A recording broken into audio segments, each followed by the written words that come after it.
Welcome back to Straight Facts. It's Friday. It's hot. We've got Staffy. We've got Don. We've got man like Lawless in the house. Loads to talk about today.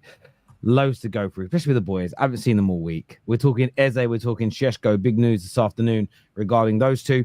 Manchester United looking at, I never know whether Staffy's going to cry or moan, but a brand new midfield players. There's a couple of midfield targets we're looking at today. Plus, we are going to Staffy first on this one. When we get to the section about Arsenal squad. My name's already been mentioned 10 seconds into the show. Damn, I didn't know it was the fucking start today. Yeah, mate. Well, your big mouth on socials this week has put you into that position. Always got something to moan about. There's one thing you tweeted. I'm going to ask you about it first, but I still don't understand it. We're going to be talking about the outrage that Arsenal by infringed players has caused across social media in the past 48 hours. The anger from people, I still cannot digest. I've been on the Gaviscon, I've been eating the Rennies, and it's just sitting there. I can't get rid of it. So we're talking that. We're talking Chelsea as well, their pursuit of Morgan Rogers. We were going to talk Emi Martinez because they got linked to him. And then Ben Jacobs came out within about 40 seconds, went, no, that ain't happening, and kind of shut it down. So we're talking Chelsea as well. Anything else the viewers want us to go through, listen, super chat, get your member chats in, put your comments in, and we'll have that discussion. But I need to ask you about a tweet, Staffy, and I haven't actually prepared it and put it up on the screen or anything because it was warm today and I was chilling. But you quote tweeted the knockout stage tournament graph for the Club World Cup. And you wrote, but Bruno didn't join Al Hilal to try and win major trophies. I couldn't work out who you were having a dig at. I didn't get it. That's the beauty of the tweet. If I leave you wondering and you don't know what I'm talking about and you have to ask a question, congrats, I succeeded at my tweet. Now let me ask you, who do you think I'm taking a dig at? Because clearly, and I'm gonna tell you why I tweeted, but I'm not gonna tell you who I tweeted at. I'm gonna leave it up to you. Al Hilal came in weeks ago with a 100 million bid to take Bruno to go to the World Cup.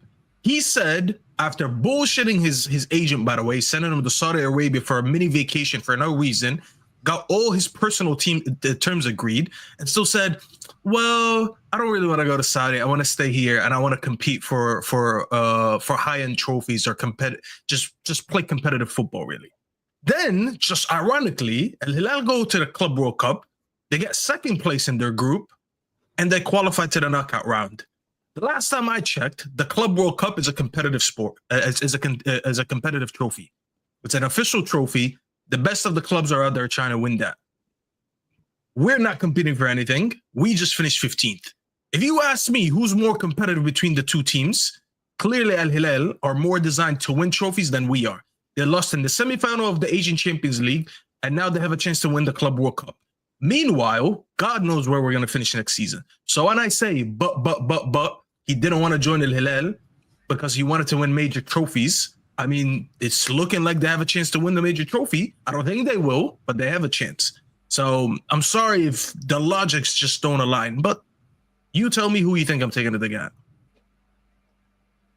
I'm just checking it. If trying to work that all out, I'm just making sure I don't have a stroke, first of all, right? I'm just trying to process that in my brain. Listen, Al Hilal look good at this tournament, and they have. There are loads of teams, though, in this tournament that are below the level of the teams we just knocked out of the Europa League. So again, if Man United were in this tournament as bad as we are, I would still expect us to get out the group stage. I wouldn't be. Have you seen some of these teams out there, bro? Listen, the Brazilian teams have looked excellent. Middle East teams, a little bit hit and miss. But then you start going down the pecking order, and it's like, bruh. But listen, I don't know. First of all, first read it, thought maybe it's top Reds. Then I thought he must be having a bit of a dig at Bruno because he can't stand Bruno Fernandes. Like, it's always a dig at him. Then I thought maybe it's a dig at Ineos, but I'm not sure. I really was confused by who your target audience was there. Yeah. All I know is Al Hilal is competing for a major trophy and we're not. So if he didn't join Al Hilal because he wanted to win a major trophy, congrats, you played yourself. But we were in the final of a major trophy just 4 weeks ago. Yeah. The year before that, we won the most famous and most decorated domestic trophy in the history of football, the FA Cup. So the idea that Al Hilal won the Saudi League in the last three seasons. I forgot which season it was. Respectfully, Staffy, it's the Saudi League, mate. I'm talking about since this has nothing to Let do him cook. Let him cook. Might as well go to the Chinese Super League or the flipping Irish League. Is the Club World Cup a competitive trophy? Yeah, but Don, do you want Chelsea to win it? Of course. Oh, sounds like a competitive trophy to me. He goes into the Club World Cup. Then what? Then what next? He's competing for the flipping Saudi League. Who cares?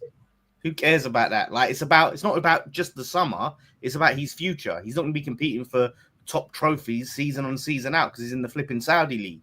Like so he has a better chance to win trophies at United right now than going to Al Hilal. No, not better. So no. Why did Inzaghi go there? That's where you're being disingenuous, right? Am I being disingenuous? I think you're being disingenuous. Of course, he can win trophies at Al Hilal. However, if all trophies were equal, then nobody you would have said, "Oh, we've got to give Ollie more time." Why? He's won league titles before. He's won back-to-back league titles before, but it was in the Norwegian league. No one took it too seriously. We've seen players that have won things. For instance, people are questioning Gyökeres. Can he do it in a harder league? Why is everyone ignoring the league titles and the trophies that he's won? Why? Because they're not as hard as winning La Liga. Scoring goals there is easier than La Liga, than the Premier League, as an example. If we'd have won nobody compares Chelsea winning the Conference League to them winning the Champions League, because there's a difference in the quality of who you're up against. Not all trophies are equal.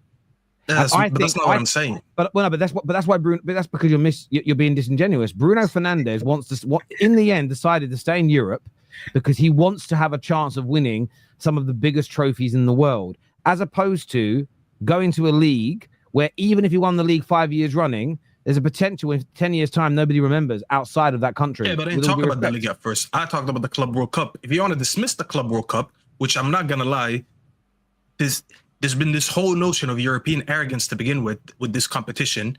A lot of European clubs, fans I should say, don't care for it. Then sure, we can go there.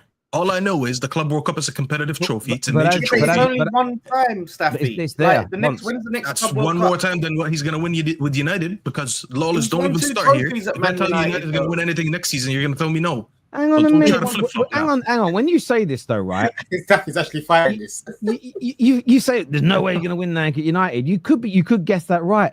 We've been in 5 finals in the last 4 years. One thing I would say that what you're saying is, again, you want to go with facts and running order and what comes next. The fact that we've been so many finals in the last 4 or 5 years, the idea that if he stays at United, he isn't going to have the opportunity to win any major trophies, that for me is a stretch. Come on, we all know that when we talk about major trophies, it's mainly the league and the Champions League. If you win the FA Cup, I'm sorry, that is not bigger than winning the Club World Cup. I'm sorry. But it is. It is. It's not. It's not. Again, but it's not. Again, you have to be the best in your region, the best in your country, the best in your continent to even qualify for it. Well, you don't need to be the best. You don't need to be the best in your continent. Benfica are there. What are you talking about? Well, I just named like 3 different things. I said you have to be the best in your region, the best in your country, the best in your continent. There's so many criteria. Sporting Lisbon have been better than Benfica the last few years. Brother, you want me to go back and check what the ranks were over the last 3 years? I'm not going to do that. I'm just saying there's a strict criteria to make it there. The last 3 years, two of the last 3 years, Sporting have won the league title. It takes 30 seconds to know that. So are you now done playing the Club World Cup? Is that what you're doing? The thing with your argument is, Staffy, it works. Are you downplaying it? That's what I'm asking you. I'm not. Sounds like you are. No, I'm not downplaying the Club World Cup per se. I mean, your nation, America, is by only 50% of the tickets being sold. Don't blame me for that. I'm not in America, right? So yeah, that's a different conversation that we can have about these idiots scheduling that shit in Georgia at 3 p.m. on a work day.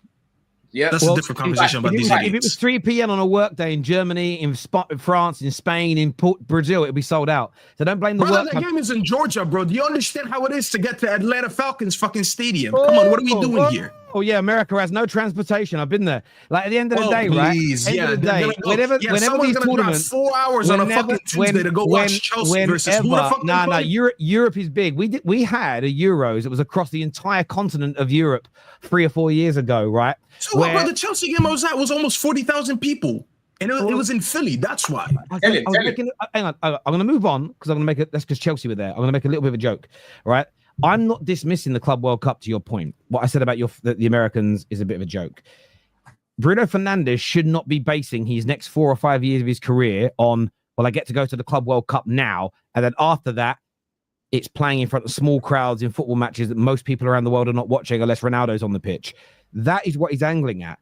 I still wouldn't be surprised if Bruno Fernandes this season, more so next year, moves on to another European club that maybe can win trophies. I do get and understand his decision that he wants to play in a league where there's more eyeballs on it. That there is something about that is appealing. There's loads of players have turned down going to Saudi because Ronaldo wouldn't have gone there. Yeah, but Staffy knows that, though. Staffy knows that. He's saying all this with a smile on his face. Exactly. All I know is he had a chance to win a major trophy and he didn't go. That's all I'm saying. Why are we making a big deal out of it? Did he have a chance to win a major trophy? Yes. Because what it is, every tweet of yours is crazy. But listen, we'll let the viewers decide. You're obsessed with my tweets. I'm not gonna lie. Every day he had a small disrespectful as fuck. What is disrespectful about what I'm saying here? I know you're going to defend the Saudi league, but at the end of the day, loads of players have turned it down because they want to remain in Europe. I have got no issue with the Saudi league. The money they spend, they're trying to build something. Fair play to them. But if we're going to sit here and pretend that winning national trophies in Saudi Arabia compares to winning the Copa del Rey or the FA Cup, we're lying. If we think winning the league in Saudi Arabia compares to the Premier League, La Liga, the Bundesliga, we're lying. Their version of the Champions League. If you're saying it compares to the European version, you're deluding yourself. There isn't the same prestige with it. So I understand why some people want to remain in Europe, play in the biggest leagues, try and win the biggest domestic and the biggest European competitions. That's not disrespectful to Saudi Arabia. At the end of the day, it's why the money you can get paid to play in the MLS is massive. But most players in their pomp won't do it because they want something different. Let's be fair. It's not me making this up. It's what they tell us. Fuck me. How's that disrespectful? People that have a Ronaldo agenda, if he touches 1,000 goals, they're going to put it down. They're going to say it doesn't count because it was in Saudi. That's what they're going to say, bro. 110%. 110%. Been a Club World Cup champion and retired one day like a king. And he didn't. Staffy, someone said in the comments, why are you acting like Al Hilal have a chance of winning the Club World Cup? Like, they're not winning it. Do they have a chance to win it, Lawless? Yes or no? They won't get to the final. Do they have a chance? Do they have a chance? A small chance. No. So that what you just did right now, let me educate the chat real quick, whoever said that. There's something called a possibility and there's something called a probability. A possibility is that all four of us right here have a 25% chance in anything. You know why? Because there's four of us, and when you split 100 on four people, it means we'll all have a 25% chance. The probability of us doing something, that's when you factor everything else. That's when statistics get involved. Do Al Hilal have a high probability? Probably not. You know why? Because PSG is there, Real Madrid is there. But do they have a possibility to win it? They have an equal chance just like everyone else. No one thought they would play well against Madrid in the first game. And guess what? They bossed them off the pitch. Arguably could have won that game. Where I agree with you. Who thought that would have happened? Where I agree with you, if they'd have bought one of the very best attacking midfield players in the world, they'd have a better chance of winning it. That's very true. There you go. So who's my point? He could have had a chance to win a major trophy. There we go. After 15 minutes, Staffy won the argument. Ladies and gentlemen, you see what we got him to do? We got Staffy to admit that Bruno Fernandes is one of the best midfielders in the world. Thank you, Staffy. I have never said he's a shit player. You just run this agenda of something that I've never said. So yes, of course, if you would have won that, he's one of the best attacking midfielders in the world. Then yes. Sure, we can say that based on his numbers. Sure. Cool. That's why I wanted to get rid of him then. Where would you put him on that list? You will never catch me once on the terrace saying he's a shit player. I've never said that. And I've repeated myself way too many times. Staffy, where would you rank him on the list, on your list, top 10? Brother, we're dragging on a Bruno conversation that wasn't on the agenda today. It doesn't matter where I rank him, bro. It doesn't matter where I rank him. You rank him number 10, bro. We're gonna get. We got another tweet though. We're going to go into. We're moving into. So we are going to be talking. Welcome to Staffy tweet. What is it? A straight fact show. That's what we're doing today. So we're going to go revisit all my tweets and talk about it today. So make sure you guys give me a follow while we're at it. Yeah, Staffy tweeted and said, anybody that thinks Norgaard is a good signing, I think you said, not player, is a liar and disingenuous and fake, you basically said. So that anyone... into it today, bro. It feels like cool. This is feeling like cool, man. Yeah. Terry's just firing bare charges at you, blood. I want to understand because You guys are the jury, you and Lawless. yeah, for me, I just look They're at gonna it. decide if I'm guilty or not. No, look, obviously this one was again before anyone in the trigger in the comments section who doesn't have friends get sort of triggered because they don't understand the jovial nature. Because I even had to put this into the thread that we had together, where I was like, "You do know you're joking." I knew you knew that, but some people following the thread don't understand humor. But this is what you said. This is Staffy's words. Never trust a man that tells you Arsenal signing Norgaard is a good thing. They are lying to you and they know it. Explain that tweet. That's exactly what I said. All right, we're getting into Norgaard now. All right, let's talk about this. Norgaard, decent player. Decent player. I don't have an issue with him. 11 million. What is it? 11 million euros? That means 9 million pounds. I think it's a cheap signing. It's not bad at all. But let's add the context around it. Let's talk about Arsenal's summer leading up to here. Who did they sign? Zubamendi. Decent signing. Big fan of Zubamendi. Replacing Partey. Such a shame. Partey has to go. Demanding so much money, but I had to go. Sucks. It is what it is. Now, Norgaard comes in and Kepa comes in. So far, your summer is Kepa, Norgaard, and Zubamendi. Only one of these signings is actually, I don't even want to say a needle mover, but it's a good signing. Zubamendi is one of the best players in his position in the world. We'll see how he adapts to the Premier League. Other than that, the summer's just been nothing.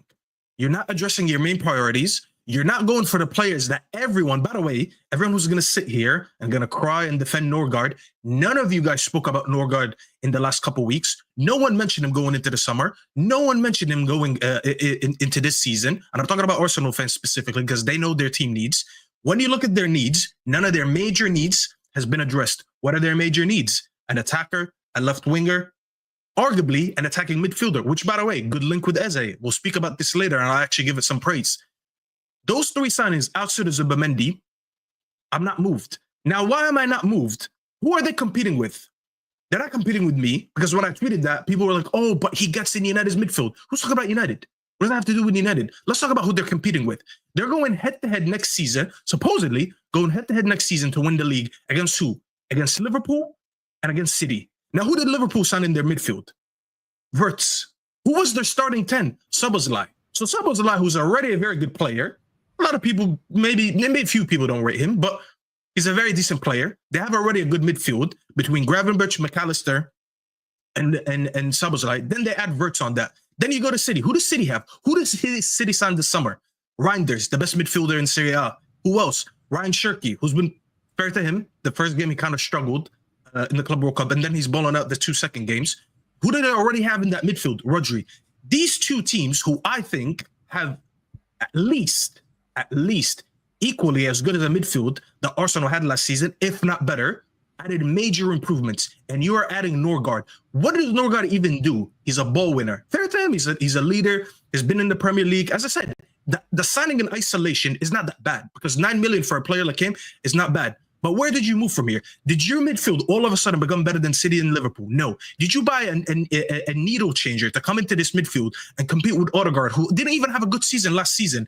A lot of Arsenal fans complained about him last season. No. Does he come in and do anything better than even Rice? What if Rice is just out injured or whatever? Do you put him in and he's better than him? No. So you sign a backup with another backup.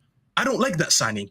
You didn't sign someone to compete for the starting position. Because I'll tell you what, we'll come to January or February, and also are going to get, I'm not wishing obviously injury on anyone, but God forbid they get an injury in the midfield and they play Norgaard. Guess what the agenda is going to be for the remainder of the season? Oh, did you expect Arteta to win with Norgaard playing in his midfield? That's what's going to happen. And this is why when I look at these signings, especially that they didn't address their major issues and their major priorities, I don't rate it.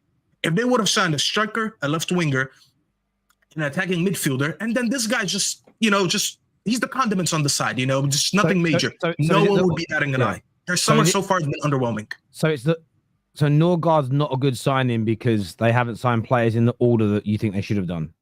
No, it's because, as I said a lot of things before it. Because he doesn't come in and let me boil it down though. So because I get a lot of what you're saying and understand it, but I just want to ask you a question as a host. So had they signed Gyökeres, had they signed Eze and Nico Williams already, and Zubamendi, and then added Norgaard as a backup, would your mindset be different? And another midfielder. So I don't know if you just said Eze or not, but Eze, since he's the one that linked maybe if Eze, they would sign Eze, I look at Eze as someone who starts in this midfield. So if Arsenal did that and then they signed a fifth choice DM, sure, because no one's gonna look at that signing and even care about it. Cool. Okay. No one wouldn't, but they did. It's the order. It's not the order; it's the priority. It's what they prioritize an attacking midfielder that come in and start in this team. So your view is that the order of signings dictates the priority. No. Okay, let me repeat this again. I compared it to Wirtz, I compared it to Reinders and Shirky, and now I'm comparing them to their midfield. Zubamendi cancels out Partey. I don't care about that. Let's put that on the side. Did they sign Norgaard to come in and compete with a starting position in this midfield? No. Does he get in this midfield? No. Does he improve this midfield? No. He's just a backup. You didn't really improve on last season, let alone get yourself on the same level as the Liverpool and Man City midfield. Therefore, I don't rate this signing. If you go ahead and you sign an attacking midfielder, I'm looking at it. You know what? Zubamendi and Eze. Who cares about Norgaard? Yeah. He's just there to just an additional signing. Who cares about it? But they didn't, and I don't know if they will. So what if they don't, Terry? That's what I was about to say. The next season with this midfield, I don't rate it. Go ahead, Don. No, that's what I was about to say, man. Because you already know what I've been saying about their midfield. You know what I mean? Like Norgaard, he's not a bad player. He's Premier League proven. He's like you said, he's a leader. He's good at breaking up play and whatnot. But if they're bringing in an Eze in that midfield, that's when you're like, okay, cool. They try to change up the dynamic of that midfield. But if they do bring in Eze, I don't see them bringing him in for the midfield anyway. Like, yes, he can play there. That's his best position, of course, for me. But they'll be looking to play him on the left, in my opinion, because you're not going to move Rice out that 8. You're not going to move Zubimendi, and Odegaard starting is their captain. So what? You're going to bring in Eze to be on the bench? It's not happening, mate. He'll be on the left. He'll be on the left, bro. 100%. Yeah, I just look at the Norgaard thing. Like I said, there's people that was great business. I see a gal say, this is great business for 11 million. It's just one of them. It's a nothing signing, really. It's No, sorry to interrupt you. You just said Igal, and you reminded me of a good thing. I purposely, you know what? it might sound like a little bit of a loser shit to do. To be fair, I had time. I went to Igal's Twitter on purpose, and I looked up certain players' names. I was like, I want to see how Igal reacted to every player being signed. I have never seen Igal disagree with a signing. This is why I can't take Igal too serious. If you're someone who's shown to at least be 50-50 on signings, a little bit more 60-40, 70-30, I'll be like, you know what? Fair enough. I have never seen Igal disagree with signing. Bro, it goes as bad as he tweeted about Sterling, saying Sterling is time to shine. This brother has a tweet of Sterling and an Arsenal saying Sterling is time to shine. How can I take Igal seriously when he didn't even disagree with the Sterling signing? Igal will go, bro. Igal will sell fucking salt to a snail and tell him he needs it. But Staffy, you're forgetting. He said he disagreed with the Madueke signing that Arsenal apparently made, and we were bad signing. I watched Madueke the other day. Madueke as a backup would be so good for Arsenal. That's the one signing he wants to disagree with. Come on, man. Yep. This is too funny. There's got some of these comments that are coming in here. First one says, Jesus Christ, Staffy, this is one of the most clueless explanations I have ever heard. Norgaard does feel a squad player who replaces Jorginho. It moves I already explained, so there's no point of repeating. Sure, great. You replaced someone who played 700 minutes last season. What a great signing. Another ball winner, by the way. Never progressors, never attacking minded. It's all about winning the ball. What are we gonna do with the ball when we win it? No one knows. But let's just win the ball. Now that midfield's getting exposed more and more. How long have I been talking about it? Look at it when you compare it to Man City and that. Chelsea, Liverpool's. Sorry, that midfield's meaty, bro. Who's asking you to be moved? Signings of Kepa and Norgaard will probably not play any significant minutes. What are you doing very strategically is comparing City and Liverpool's main signings to our squad fillers. No, what I'm doing is I'm comparing signings to signings. That's what I did. Because guess what? Bert's go and sit at Liverpool. People are asking in the chat, is the window closed? Okay. Do you believe that you're going to sign an attacking midfielder along with Eze, because I don't think you're going to sign Rodrigo for me, right? I think he's probably going to stay. Eze's realistic, and I think you're going to play him off the left. So what attacking midfielder are you going to bring in? Because I don't see any of your starting midfielders being benched. You're going to bring in for backup. You tell us the names, bro, that you think you can bring in. Sorry, there's a little spider. Do you see Arsenal signing an attacking midfielder, Terry? No, I think they could do with one, but I've always been under what Fabrizio and I think Ornstein have said is they're looking at 3 attackers. So I think it really depends on what they do here. So a lot of Arsenal fans have said that Waneri is meant to be more central than wide. So if they do sign, say, Eze or Anthony Gordon or fucking Leao Rodrigo, I think they may look at an attacking midfielder, but they're going to sign a striker. We'll touch on that in a minute.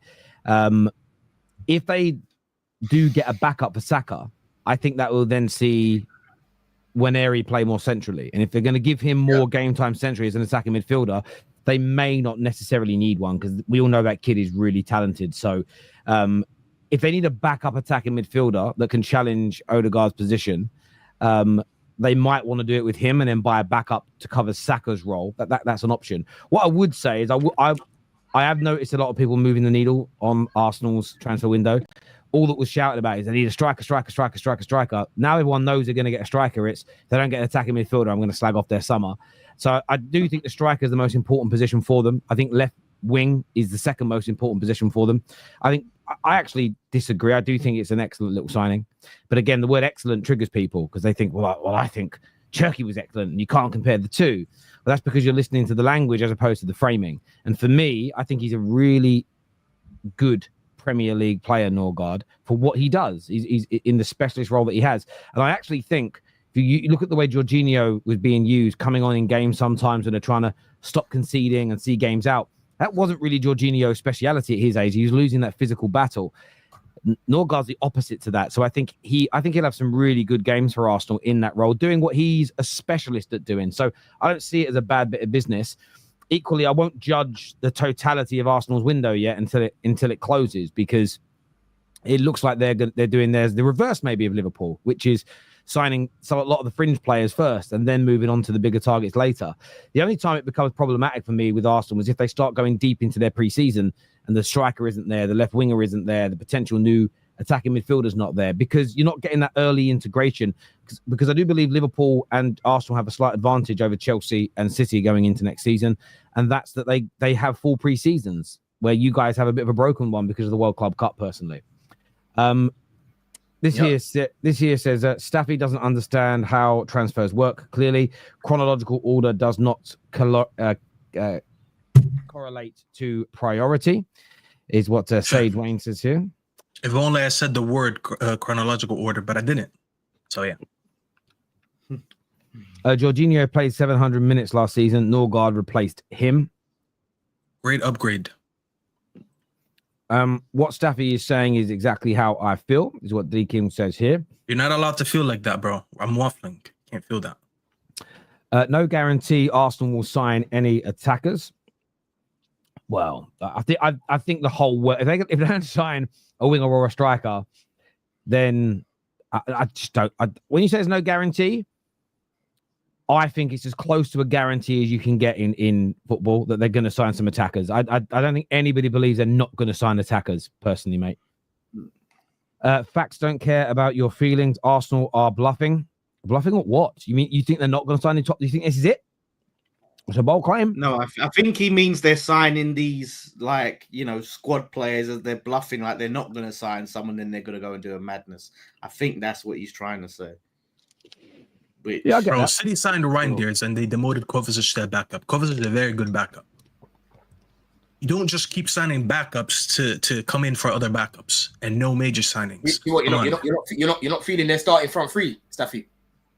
The front three or the midfield? Sorry, the midfield three. Sorry, you're not. I don't. And they don't complement each other. There's going to be another season where Odegaard doesn't get enough G&A, and people are going to sit here and say he has no output. It's because he has no one in the midfield who's actually an output specialist.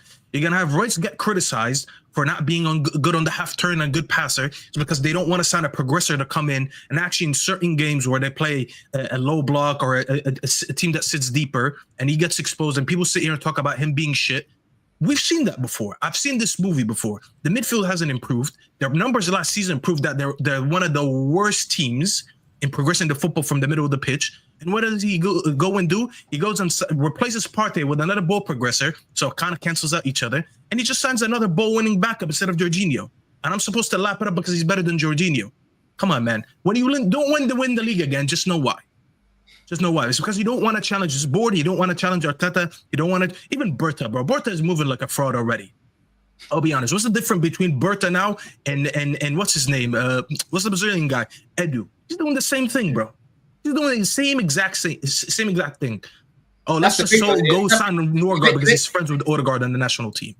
I hear a lot of the points that you're making because for me, what I said was like with Arteta, who he brings in will determine what style of play he wants to play, right? If I go see Arsenal right now, go sign Morgan Gibbs-White along with Eze, or they sign, I don't know, a winger Gordon along with Morgan Gibbs-White or Eze, then I know they're trying to attack. But if I'm not seeing any, you know, any new attacking midfielders coming in, because Ethan, if they don't bring in back up for Saka, he'll be playing both positions.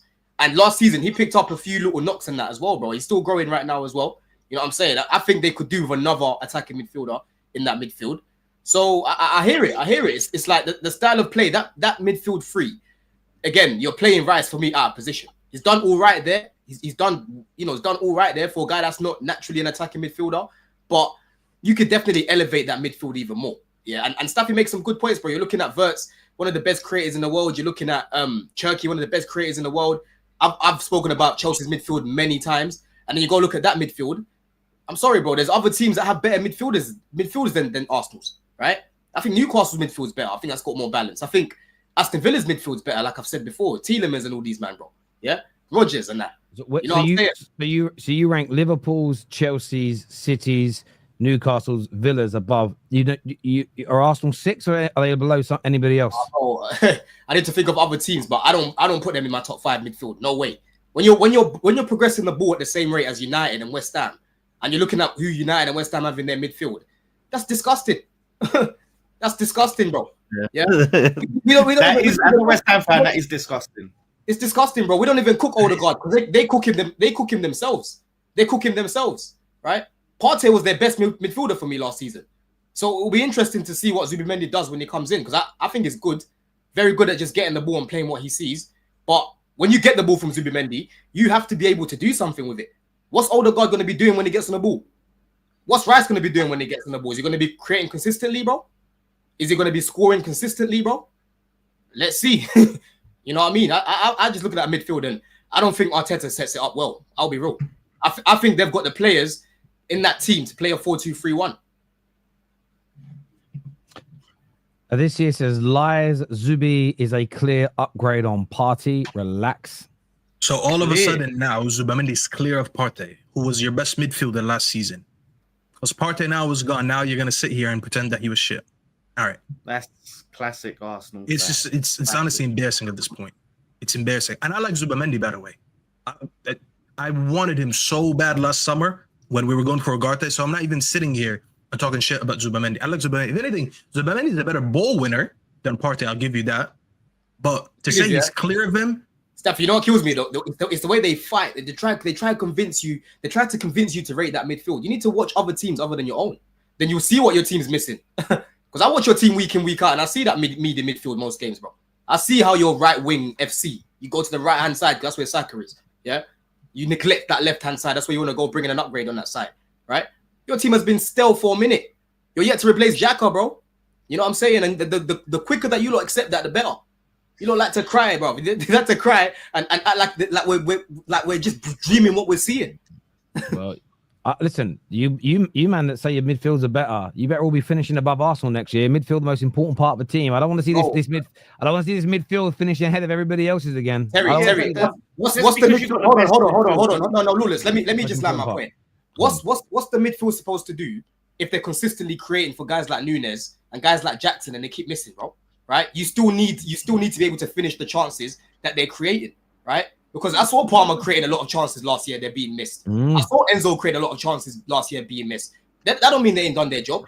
But I also watched. Okay, but let's be fair about this. I also watched Arsenal get ridiculed from the end of last summer's transfer window to the end of last season, by myself included, and all I ever got met with was facts. Why didn't they buy a striker? With a striker, they win more of these games. So they were clearly getting the ball into the dangerous areas and creating. Otherwise, the conversation... but not as much as these other teams. Hang on, though.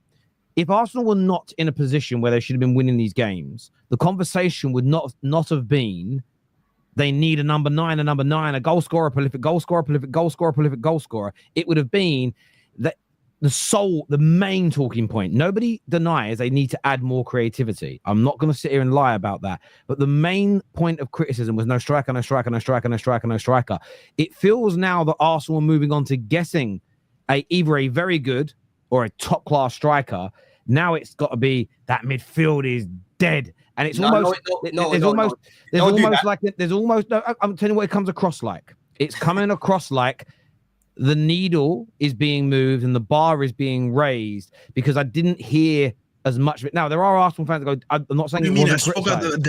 I've never, hold on. Are you talking about me or are you talking about in general? I've spoken about this for ages. I quite clearly said I'm talking in generals here, right? I said that for the course of so this is my view on it. I'm not saying they can't look to improve the attack. I think they need to improve their attacking midfield a bit. I'm on record of saying that.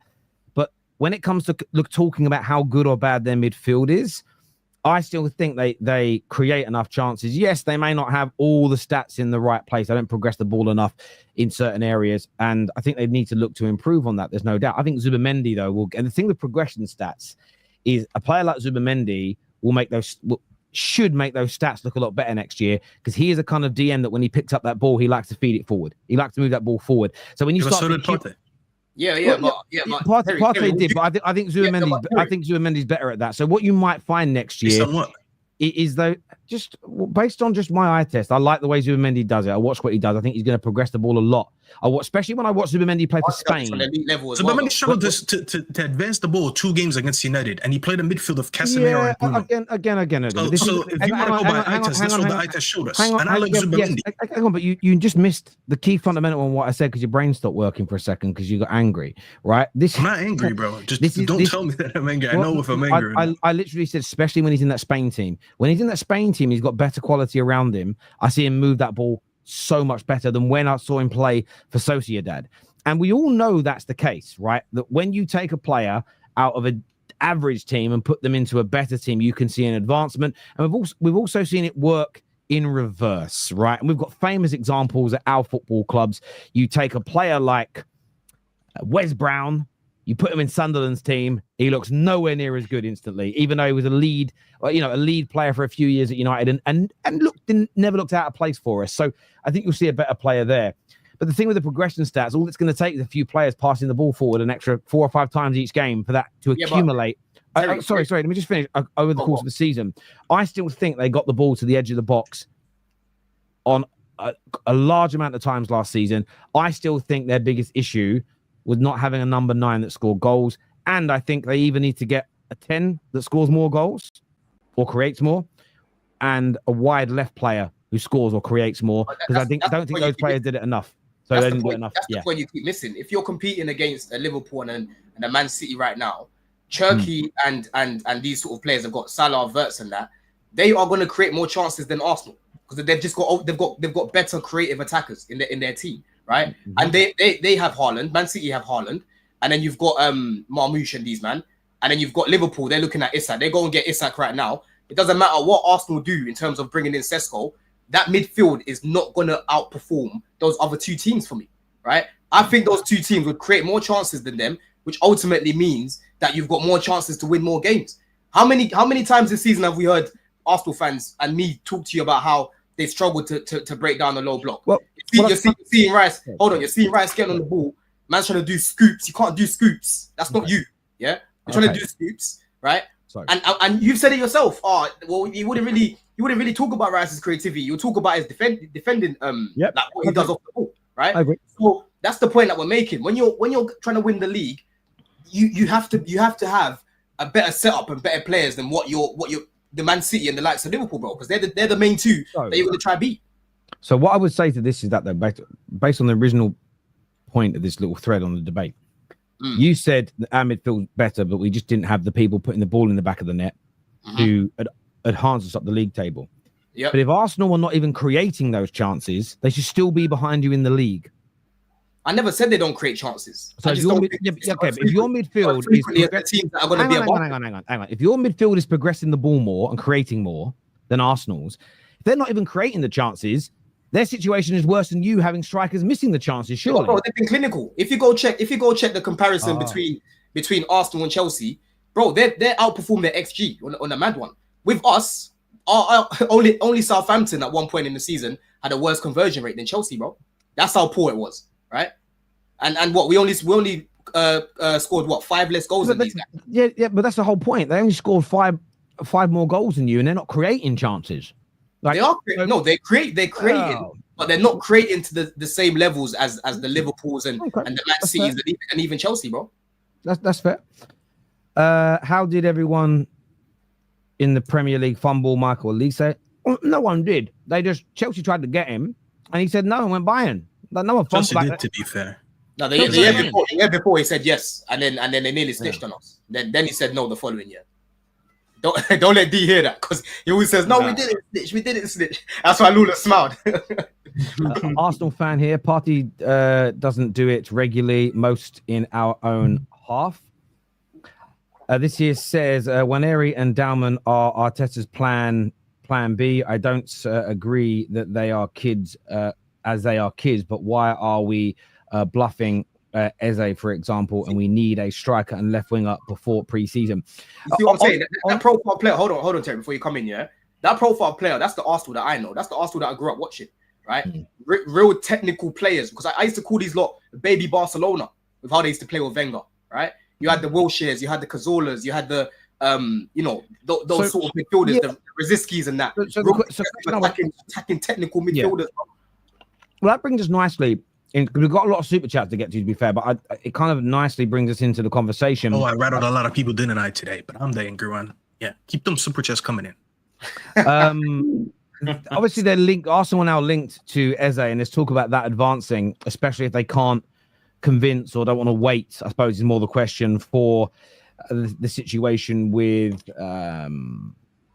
Rodrigo. Now, he isn't your out and out touchline winger. That there's a thought that if he plays on the left, it'll drift more into those central areas. How good a signing, Staffy, would Eze be for Arsenal if they're able to pull this off? Yeah, it would be a good signing. I think they need a little bit of creativity down the left. If you're not going to have a main creator in the midfield, because I don't think they have that, as much as I like Odegaard, I don't think that's his best strength. And I think that was the main struggle they had with him last season. I was seeing comparisons with Bruno, and to me, they couldn't be any more different than they are as players, because one likes to keep the ball tidy. He's probably a better dribbler, a better ball carrier. He likes to keep it neat and move it around. Bruno, listen, we all know who Bruno is. Bruno, if he has a 10% chance to take a risk, he'll always take it. Two different players. For you to take that off Odegaard is that you actually give him a risk taker in this team. Is he the best in his position? Probably not, but is he an upgrade on one they have? Of course he is. He's a good dribbler. He likes to take on his man. He likes to shoot. He doesn't have the best conversion rate. I think he ended the season very well. I forgot what the stat was. He had, like, in the last 2 months of football, I believe, he had the same amount as GA that he had on the whole season. So it just shows you that he ended. Pause a second. Go back to that last super chat. See, people just be saying things. You do realize XG is for finishing, bro, not for chances created. You had a higher XG than us. I just said that. Your conversion rate is not a creative stat. You can take a shot from the halfway line, and it's an XG. Exactly. You definitely didn't have an expected assist. Well, according to the Premier League last season, big chances created. Chelsea 93, Arsenal 91. Okay, so the same amount of the same. Yeah, I mean the same amount of big chances. Basically, Chelsea created 2 more big chances than Arsenal last year. Go check the total chances that were created, bro, and how many chances we missed in comparison to them. To be fair, it's not a big chance created if you don't register a shot. So that stat can be a little bit flawed. But that's also. But I think that's a lot of point people make. Last season, I watched this maybe 10 times. Arsenal get the ball into the right place, they pull it across the 6-yard box, and the criticism was if they had a predatory striker making the right runs, there's a tap in there. But you're right, that doesn't show as a big chance or a chance created. So that's why I think the stats show some part, and then it's watching those games and everything else. I totally concur. Everyone could do with always improving their creativity. Like, why would you not want to improve that? That's true. This here says, why does Zubimendi being good mean Partey is bad? It's because he said he's clear of him. Terry, what do you say clear means? Because I've heard you explain this on this channel a few times. What does better mean, and what does clear mean? Better can mean marginal. You got to explain it. When someone says clear, I think it utterly implies they are light years, clear blue water, much more. Like, for instance, Haaland is clear of Haaland. That is a clear statement for me as an example. Yoro is clear of Levi Colwell. 100% statement. Do you know what I'm saying? Roy Keane. You know, clear of Gerrard. I'm joking now, right? It's a joke. It's a little humor there. You're joking now. You're joking now. You better take back the last statement. We know he means that. You know, yeah. Staffy, in terms of height, is clear of me and Don. Like, those things are that's probably true, to be fair. So those things are true. Yeah, no, I agree. Yeah, nobody said Partey was crap. That is true. Listen, I do think Zubimendi is an excellent signing. Don doesn't seem to understand that it's impossible to have a better midfield than a team who finish higher than you. This is where you've done yourself, because you're the better defense. You're the better defense than Liverpool's, but they won the league. Did he say it's impossible to have a better midfield than a team that finished higher? Is that a real statement? That's that. I've just debunked it quickly. Mad. That's what they do. I had one guy talking about XG when we're talking about creativity. You got another guy here talking some other nonsense, bro. Big yourself up, though, man. Habibi, I said he was a clear upgrade. That's very true. A clear upgrade is in you can see it's an upgrade. Yeah, I suppose it depends. I'd like VAR to go and check his super chat again, because I can swear he said he's clear of Partey. I think he said clear upgrade, but I think people might interpret that, D, as you're saying it's an upgrade, a massive upgrade that's clear of Partey. People might misinterpret that. I think I don't see there's much different, though, because if someone's a clear upgrade on a player, well, they're clear of the player, then, aren't they? Because it's a clear upgrade. It's not a marginal upgrade. It's not slightly better. It's the same thing. Patrick here says the biggest issue is this. If I was an Arsenal fan, I'd be frustrated this squad fillers being brought before essential needs. It feels like a bad strategy. If the house is flooding, I don't fix the oven first. But are they flooding? Is it like a genuine question? Do people think Arsenal are like flooding? Like, if they don't get the water turned off soon, the house is ruined forever. Like, if they don't get Sesko in tomorrow or Gyökeres, that's it. Their season's over. Like that. If we're going to give the analogy, it's got a suit. Like, do people think Arsenal are in that dire straight? Well, I know. I'd rather get because there was a comment earlier saying about how Liverpool and the others are getting their mains and they're just doing it the other way around. I'd rather be in Liverpool's position where I'm getting in my top priority signings in early and then getting the squad fillers later. So. I think fans definitely prefer it that way. Fans definitely prefer that dopamine hit now rather than later. I get that. Yeah, but I think you even said yourself. I mean, obviously, it's going to do if they go and sign Sesko. If it's Sesko next week, then it's a moot point. But if they're waiting until like we get to August and that, like, and we can say, oh, well, as long as they sign him, it don't matter when. If you're getting them in for pre-season and all of that and training, I think there's an advantage there. Yeah. Well, it's not to mention, like, the clubs that we just mentioned, like, I keep saying this, Wirtz now starts for this team. What does that happen? What happens to Szoboszlai from here? Szoboszlai now becomes a squad player. Szoboszlai on a contending team as a squad player, that's better than what a lot of teams have, because Szoboszlai starts for the majority of the league. Same that happens at City. You bring in Reinders, the best midfield in Syria. What does he do? Now he sends Kovacic to the bench. Not to mention that they added Shirky. So you got Shirky and Foden that could be rotating in the 10 or that right wing, whatever it is. You make your starters from last season now become bench options. I'd rather have Kovacic as a bench option. I'd rather have Szoboszlai as a bench option than having Norgaard as a bench option in my team. That's when you say clear. Like right now, the bench both these teams are building by just upgrading the starting 11 and demoting some of the starters to the bench. Now it makes their bench clear of what Arsenal are going to have. So I think it's very justified to say that signing your main priorities and demoting these guys to benches is better than just replacing a bench player with a bench player. Who cares about the 700 minutes Jorginho was playing? It doesn't matter. Just get someone to compete for the starting 11, someone who could compete with Rice, compete with Odegaard, compete with Zubamendi, and whoever battles out and wins starts. The other one, you be on the bench. That's fine. You have a competitive rotation of 4 midfielders rather than just 3 and clear backups. Oh, we're going to get back to these super chats in a minute. I wanted to get back to the Eze chat for a moment. Lawless, what's your take on Eze? Because we know that Spurs are looking at him.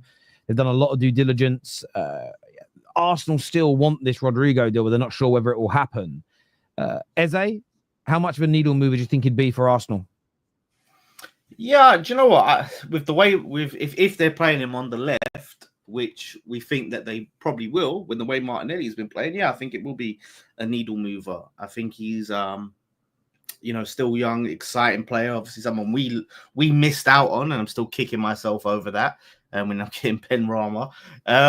So yeah, I think it would be an exciting signing from an Arsenal perspective. I think it's going to be a difficult deal to get done for sure. And yeah, it could be a long way off. But I think when it comes to Spurs had a bit of a head start on it, but I think Arsenal will probably be able to get that signing in over Spurs. So it's just a difficult one because right now, obviously, their priority is Rodrigo. So they're losing time on Eze. So they're gonna have to make their mind up sooner rather than later and decide to either decide to abandon Rodrigo and just go all in on Eze, or just keep your focus on Rodrigo and risk losing Eze. But like I said, I spoke to Palace mate D, who's very, very confident that Palace will be Eze will be a Palace player next season. So I'm interested to see how it unfolds, but he is destined, I think, for slightly bigger things, Eze. So yeah, I'll be watching this with huge interest to see where he goes. It seemed to me, and I haven't looked at the numbers. My only little question mark over Eze is injuries. There was a period where he missed quite a few games. So yeah, I would be interested to see if how that is going forward for him. Like if that's something you can put behind that would be the only question mark. But yeah, I highly rate Eze. Arsenal fan here, not panicking. I think we're waiting for July for the new financial year. So why didn't Liverpool and City wait for the new financial year? So I'm not going to say it because I'll get called defending Arsenal. I'm just going to say something Tom Little said about that. To be fair, you're already beyond that, brother. Just say it anyways. There's no coming back for you. Yeah, but it's just hard because people just. Bro, you're balls deep when it comes to defending Arsenal. Trust me. No one's changing their mind here, anyways. at least I pulled. So this City wanted their players in for the Club World Cup. So that's a simple answer. That's a fair point. But according to Tom Little, so I didn't even know. I knew about Verts. I didn't know this about Kirkes. 2 of their signings their 3 signings that have been done early, were because other teams that had a genuine chance of landing them wanted those players to the Club World Cup. So they had to go early. They couldn't wait. If that's the point. That's the point. So that's me only repeating what Tom Little said, and I think that's why. And he's a diehard Liverpool fan, and I didn't know that about it was Kirkes and Verts, obviously. So that's why I do think an element of calm needs to. Why didn't they wait then for Zubamendi, Norgaard, Kepa? Why didn't they wait for these? If they're waiting for the new financial year, how comes they're still making signings?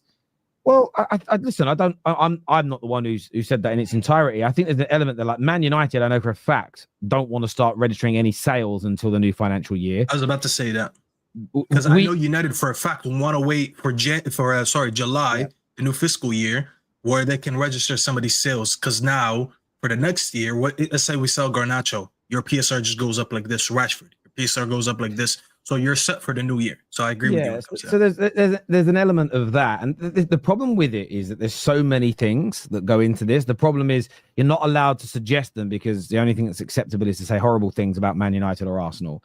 And there's also another train of thought that goes for a lot of clubs' minds. And if they can help it, they'll do this. Liverpool are famed for this.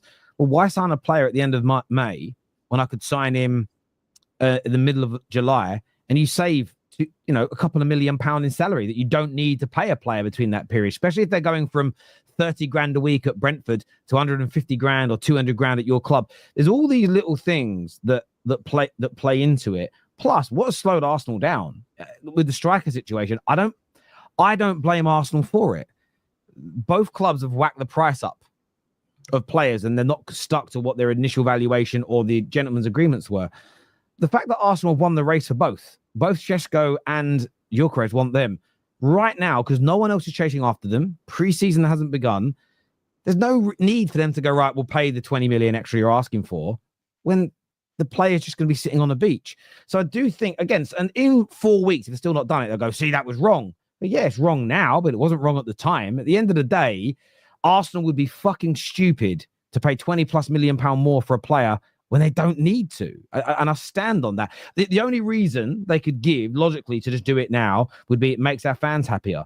Why waste 20 million pounds for fans to get a dopamine hit? I don't see the point personally. So I think there's multiple reasons.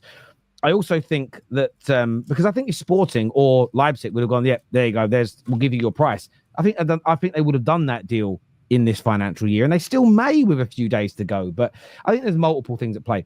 Personally, I do believe we need a number 10 like Eze. Odegaard is more of a number 8 rather than a 10. Adding Sesko or Gyökeres and Eze to the team could take us to the next level, in my opinion. Yeah, I don't say nothing negative about Arsenal, but a lot of shit last night for saying that I think if they sign Eze, I think over the course of the season, I think he'll displace him in that attacking midfield role. Whether that means Odegaard gets benched or moved into a different role doesn't matter to me, but I think Eze is good enough to kick him out. But yeah, I don't say nothing negative. I mean, I don't call that a negative. I think a player improving your team is a positive, but it got twisted into a negative. No one was complaining about our creativity when we scored 91 goals with the same midfield. It's a lot of seasons. So it's a lot of seasons with problems. That was also echoed in this here that says, where's it gone? I can't find it now. Was that the super set piece FC season? No, that was the season before. Yes, this was the season when was it what? The first year they competed? Or is he not referring to the year when they both years, I think both years they competed. Each year simultaneously they broke their goal scoring record in the Premier League. I think. That first year they were playing some fluid football, bro. And then the second year, that's when they turned it up when they got back from Dubai. If you remember, Odegaard was on smoke, bro, when he came back. Liverpool and City are ahead of Arsenal as of today, but Don is very disingenuous if he thinks Chelsea are finishing above Arsenal, especially with Sanchez in goal. Who's even had a conversation about who's finishing above who? Like, why are you guys so obsessed? Like, stop talking about your team like you're the benchmark. You're not the benchmark. I keep telling you this, right? Will you though? Will you keep will you keep the same energy when you sign Kittens? Would you put him into that same sort of category as not really being a big needle mover? He doesn't sort of catch up with the rest of them. Would you have the same energy and condemn that? Is what Mr. I think Gittins is a very good profile in terms of what Maresca wants, because he's a direct winger. He likes to take his man on, right? And he's a threat in the final third. But what I've said is I want him as a squad player. I don't want him to be starting week in, week out. We need him, and then you bring me a Gordon, you bring me a Rodrigo, you bring me something like that. There's links to Rodgers right now. Listen, Rodgers for me is more of an attacking midfielder, but you can play him on the left at times to potentially do a job. But Maresca likes touchline wingers like Gittins. That's why we're looking to sign this guy. Right now, we've only got George. George is the only person on that side, right? We've got no one else. Sancho's gone, Mudrik's gone. We need wingers that like to take risks, and that's exactly what Gittins does. Our wingers right now, Neto's improving, cool, but I still want to see it consistently. Sancho never used to really run at people like that. Nkuku's not a winger. Felix is going. You know what I'm saying? Madueke on the left is a car crash. I don't want to see that shit anymore. So I was at your game the other day, and the display I saw from your wingers, oh my god, I can't believe I actually paid hard-earned money to watch KDH play 90 minutes of football. It was just so bad, man. The guy was doing nothing. But you had no creativity from your wings. It's only Madueke, to be fair, and he's not that good on the left. You need him on the right. On the left, he's not. Listen, I don't like him there. Like he played all right against Liverpool and that, but when I watch him more there, he just looks a bit awkward because he's a funny player as it is. On the left, it looks even worse. You know what I'm saying? So, bro, Gittins, for me, I think is a good signing as a squad player, but we need someone that can actually play ahead of him. So the question is about the context. So obviously you've had a go at Arsenal. So you guys have had a go at Arsenal for not buying someone that starts and pushes someone onto the bench, but buying another good backup. Why is it different for Arsenal versus Chelsea? What's the because the viewers are asking what's the difference? I never criticized them for replacing Jorginho. I'm talking about bringing in an attacking midfielder, regardless of Norgaard. That's my point here. If you want to, you know, play these guys and beat these teams, bro, you can't be going into the season again with a small squad. Like, your manager got rid of Smith Rowe, he got rid of Vieira. He ain't replaced these guys. Do you trust him to play Ethan enough times in the middle? Because I can see him being more of a backup for Saka. I don't really see this guy trusting Ethan in the midfield. You know what I'm saying? I get that. So do Arsenal not need a striker according to Don? Who said that? He said that you finishing multiple things can be right at once. You need a striker, but you also need to improve certain areas of your midfield. Like, you miss chances as well. Yeah, cool, but you still need a little bit more creativity in that midfield for me. This here from Crahan Dave says, stop the nonsense. Odegaard is a 10. He has created the third most chances in the top 5 leagues across Europe, across the top 5 leagues in the last 3 seasons. I didn't know that. Yeah, but last season, though, bro. Last season, he weren't even top 10, though. He weren't top 10 in the sitting here world, pretending that there was no meltdowns after every game that they didn't win on the terrace, where people saying, what happened to Odegaard? What happened to his finishing? His ball striking. Bro, there was people saying he's the worst captain. Oh, the armband should go to Rice. He doesn't lead by example. What are we doing here? Like, are we pretending that season didn't happen?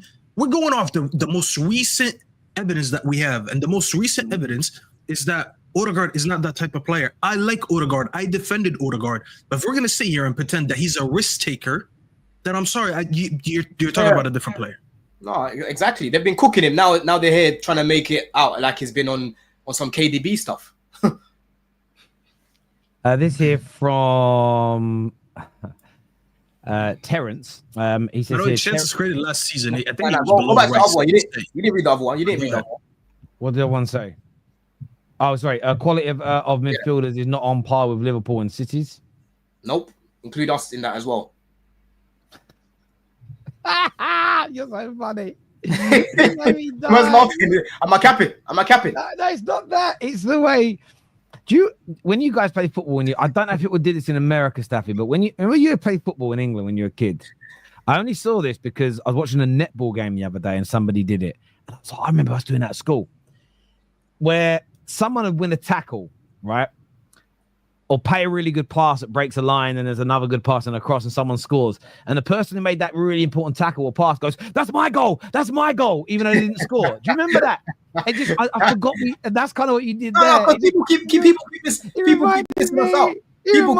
And that's why, Terry. And that's why, yeah, I get so mad right now. Jackson's not in my good books because I'm showing you, bro. Last season we fucking had the lap in front of those chances. We would have competed with Liverpool a lot longer, bro. I love it. This is calling me out saying Terry is trying to defend Arsenal using things other people have said, not what Don and Staffy have said. What an interesting tactic. Well, that's because it's a good challenge, but well, you can applaud, but we're talking about the situation at large. Super chat. So yeah, from my point, yeah, exactly. Cook the fraud here. For me, we're talking about the situation in general. You know, I'm not challenging specifically everything they're saying. So yes, I'm talking about the fact that I'm seeing, not just from Don and the boys today, I'm seeing it across the board.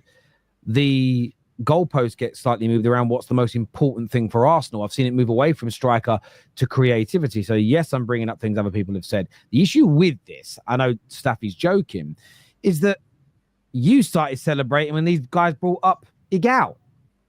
So the irony is I'm in trouble for bringing up things other people have said, but these man did it first. Now, to be fair, Lawless just said Igal, so I just wanted to bring up an irrelevant point. And I thought it was funny. But let's not forget, the show started with you bringing up my my tweets. Yes, well, so if we're talking about my tweets, I shouldn't really care what others said. And to be fair, you don't have to like my opinions, but I've been on this show every week for the past year, and I've mentioned so many times what the midfield. I think the players are individually good. I don't think Arteta sets them up well, and I thought they needed a 10. And I thought they needed a left wing. So these have been my opinions for a while, whether you agree with it or not. So it's not like I'm changing it all of a sudden. Yeah, no, I used to. I agree that it's fair to challenge me, but he's challenging me for doing something that the rest of the panel does on this show. And we all do it because we talk about our opinions and we're not actually challenging each other directly. Sometimes we're having an individual debate, but sometimes we're talking about a situation by and large, and you have to bring in outside sources, outside opinions, outside views, things other people have said. For instance, if I say last season more people were complaining about the striker, why is it suddenly the number 10? No one's ever said that. Well, I can prove that they did. I think sometimes you have to do that. I want to know why things are changing. So yeah, I get your point, but we were talking across hairs, to be fair. So thanks for the super chat there, bruv. Example, Leao is a clear upgrade on Martinelli, whereas Rodrigo is clear of Martinelli. Come on, bro, please don't deliberately what is this? My guy. What is this? I have a lot of love for you, but I'm not gonna lie, you're just doing too much here. Clear upgrade and clear of, bro, just give it up. Just Diallo, just enjoy your Friday, Habibi. Don hates Arsenal and has no objectivity. He makes no sense. Blues are the best no matter. Can't take him seriously. We're moving in the right direction. Is what Rosie Daniels says here. Listen, you've been moving in the right direction for 5 years, apparently, and it's amounted to nothing. It's funny, man, because I remember when your mic is sounds far down. I don't know what happened. Oh, hang on. Sounds. Let me come back. Give me a second. Is there a possibility Arsenal sign both Rodrigo and Eze? I mean, there's always the potential for it. There's always the potential. If you listen to Ornstein, they want, Ornstein has said they want 3 attackers. So there's always the possibility. But what I did see today was the report saying that it's an alternative to Rodrigo. So at the moment, I'm not too sure. Sorry, Don, you were going to talk about you not being objective. Yeah, like, bro, listen. Or accused of it. I always go back to this story, bro. When they first competed, the year they first competed, we played them in pre-season and they beat us 4-0, right? And from there, that's when Saliba came back as well. I said, Arsenal aren't playing about. If you guys remember, they played Palace first game of the season in that pink kit and they were bopping them about, bro. Jesus was on smoke. I was bigging them up. I was going back and forth with Chelsea fans. They were telling me it's just a blip. It's just a blip and that. I said, bro, I saw the signs from pre-season that they're not on a joke thing right now. You know?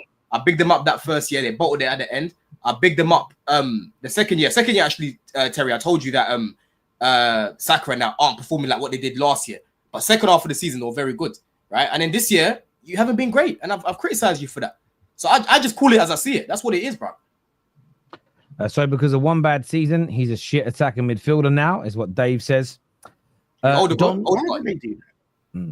with your midfield, I didn't say he's a shit attacking midfielder. I just don't think his best strength is playing in attacking midfield, which is why Arsenal fans called him a shit player last season. And I said, no, he's not. I think him playing in this Arteta system doesn't allow him to do what he's best at. What he's best at is keeping the ball, dribbling with the ball, just being a volume passer, rather than just being someone who likes to shoot and take a lot of risks. That doesn't mean that he's shit. I just don't think that's his best ability. Is he going to get assists? Of course. He's going to score goals? Of course. But I don't think that's his best strength. I think you give him a 10, you get the best out of Odegaard. That's what I'm saying.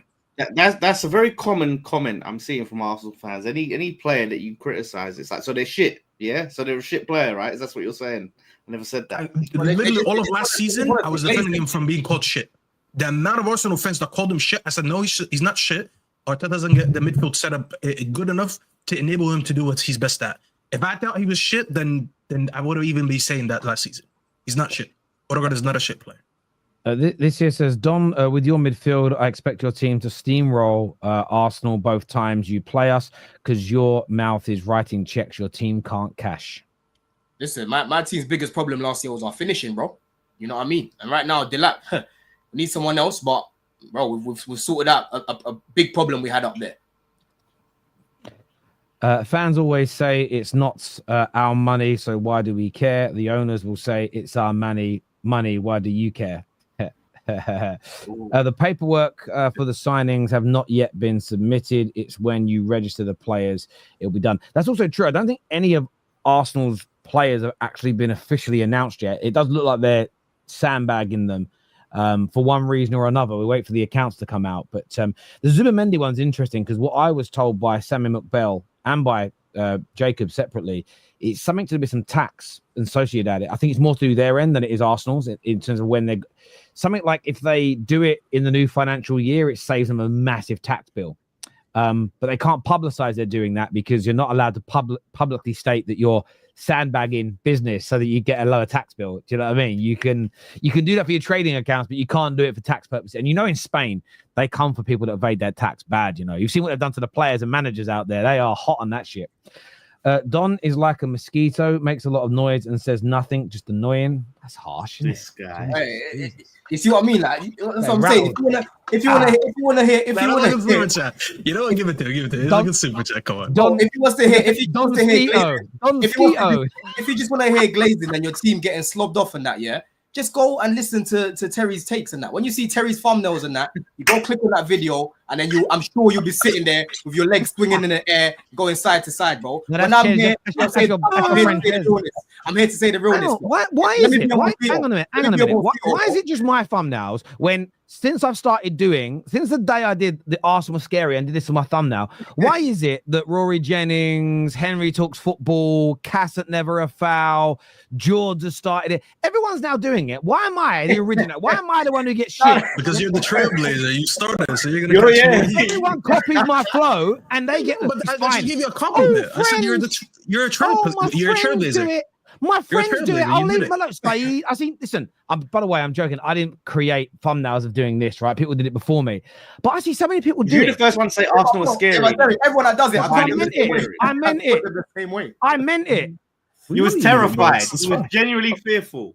I was again. It's You know what I'm not saying? like not Terry, under my no bed. publicity is bad publicity. Even when people cook you for saying that, for 3 years, if you ask anyone random in the street, what's one thing you know about Terry? They're gonna say Arsenal's scary. Come on, you've been known for that for 3 years now. On a real level, I am not bothered. Like, trust me, I sleep so good at night, mainly because I do say what I think and feel, but it isn't for everybody. What I do find genuinely hilarious, because my brother was around last Friday, had a little barbecue, had a few whiskeys, and it was getting late, and he's like, bruv, my brother's on socials, but not on socials.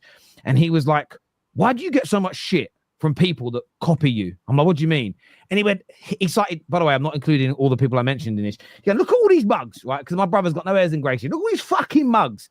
They tweet about you saying you're this, that, and the other. Twerking for Arsenal, you fake. And he goes, they're a Man United fan bending over for Liverpool. He goes, I don't get it. He goes, why is no one calling them out? And I said, I don't know. He's like, fucking idiot. So I was like, just chill out, bruv. It doesn't really matter. It's, as you say, I don't think people realize this. And I always used to say this about Lee Gunner. I used to see people tweet all the time, cancel him, YouTube shouldn't let him stream. And I used to say, look, man, what is so funny and almost ironic that if people 4 or 5 years ago really wanted Lee to disappear, they should have stopped tweeting about him and sharing him. Because all you did is make him bigger. That's the irony in all of this. And that's why he's still now killing it and doing his thing. And for me, I'm only messing. Like, and I'm a trailblazer. I mean, listen, watch alongs I invented. You know, I did a lot of things first. And people, you know, some of you are YouTubers. Some of you, like Staffy, you're a YouTuber because of me. I'm your idol. I get it, bro. Like, your life is... I praised you. If you want to say that, sure, but I praised you. Bro, Terry, listen, whatever works for you, works for you. I'm just pointing Wayne in the right direction. I have to describe. I get it. The reason I was busting up, someone in the chat said Donquito. Donquito. I know, I can be a pest off me, but I'm showing Donquito sticks on the terrace, you might be finished, bro. I'm telling you, bro, yeah. If Arsenal play well, right, bro, just go back to the fucking stream second half of the season after you came back from Dubai. I was bigging these guys up. Now I'm criticizing you don't like it. I'm a mosquito. Bro, well, at end of last season, people start saying I'm doing a Terry. Basically saying you're just sucking off Arsenal. Because I was saying Arteta doesn't deserve to get sacked, even if he doesn't win the Champions League. But that's when they reach the semis. Now that I'm actually criticizing some of the signings, they're like, oh, you think you know more than Arteta? I'm just here to give my opinion. You don't have to listen to it. I'm just saying. I think, it's one of them things for me. Like, again, on a real level, I fair play to what all other YouTubers do. Like, I don't worry about it. Does that make sense? If a United fan wants to say that Liverpool look brilliant and the world ain't ready, go for it. I mean, I've done on my new channel about 4 maybe Liverpool videos, and I'm genuinely concerned about the things they're doing, and they're looking really, really good. I'm not gonna just sit there and again lie and pretend it's bad when I don't think it is. But equally, when I think they've done something wrong, I'll also criticize it, and then you get called a mug. So look, anyone who's wants to become a YouTuber, just remember, no matter what you can't please all of I heard someone once, you can't be everybody's cup of tea, otherwise you're a mug. So I'd rather people hate me and some like me. That tells me I'm being genuine. If everyone was to like me, or if everyone was to say I was horrible, I think there's a bigger problem with that personally, but that's maybe just me. By the way, it's the weirdest Friday show ever. Like, we haven't even really get into the topics we were going to talk on because the super chats are so plentiful. But I can't. You made it about me. We could have just started talking about teams. It's all about Staffy. You just wanted to audit my Twitter. I didn't know today was. Oh, the topic of today is auditing Staffy's Twitter. Let's go revisit every tweet he had. So I want to let you all know something as well, viewers, while you've all been talking. So we did have emojis for all of us that are on straight facts on the terrace, but I've been changing them this week for our members. I've just added a new one just now, so you might need to wait for it to refresh. So Don's emoji is now gone, and it's changed to Don Skeeto. There's an emoji of a mosquito that you can now post. Nah, I need someone post it. If you remember, start posting the Don Skeeto emoji, please. If you remember, you can. Wait, hold on. Where's these stickers, bro? Let's see. I need to see this. Is it like Don's face and a little mosquito? No. I'm going to try and get someone to make that. But yeah, if you remember, if you click on this, don't put me on no mosquito. You're crazy. Yeah, it's on there, people. Here it is. I can post it now. I'm posting it. You can see it. It's the mosquito. There it is. Don Skeeto in the house. Oh, I need to load up YouTube. It's ready, people. It won't work on StreamYard. You got to see it on YouTube. Yeah, you have to only see it on YouTube. On StreamYard, you'll just see it. You'll just see. You'll only see the wording. You see the wording. You'll see the coding. Let me go on YouTube quickly. Yeah, go on YouTube. You'll see it. Come on, members, get it spammed, please. Yeah, the members are posting it now. I can see it coming. We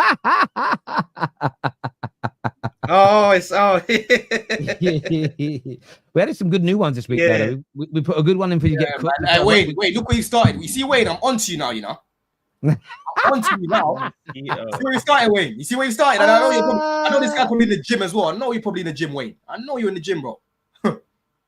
Hey, Mosquito's gonna stick. Yeah, we've got a troll one on there. We've got a mic drop. We've added loads of new emojis for the members to use during the stream. So get that done, please, people. Let's get back to some of these super chats here because there's I can't thank you guys enough. You're so generous. You're so amazing. I love this community. Staffy, I live in South Florida, 15 minutes from the Hard Rock Stadium. They couldn't fill it enough. They couldn't sell enough tickets for Inter Miami in Florida. They gave away free tickets. Yeah, that's crazy, man. Messi has no fault. Just real quick, when I referenced that, you went to Florida, which is still the South, because I spoke about Georgia, and now you're talking about Florida. When I said there's bad organizing, it's because they put some good games in areas where it's hard for a lot of people to get to these stadiums. Example that I'm putting, if you put games in the East Coast, which is Philly, MetLife, it is so easy for everyone in the tri-state area, in the DMV area, to go to these games. You could take a 2-hour train from Washington and you'll be in one of these stadiums watching the game. I was just in Philly. I live an hour and 20 minutes away from Philly. I saw Jimmy there. Jimmy came from Delaware. I saw Steve there. To be fair, Steve is crazy. I think he drove from New Hampshire. But I'm just saying is when you put these games in these areas, it's easier for people to use transportation and get there. When you put the game in Bumblefuck, which is basically Georgia and Florida, all these southern states, no one is going there. If you put them in our area, trust me, I'll be in Philly.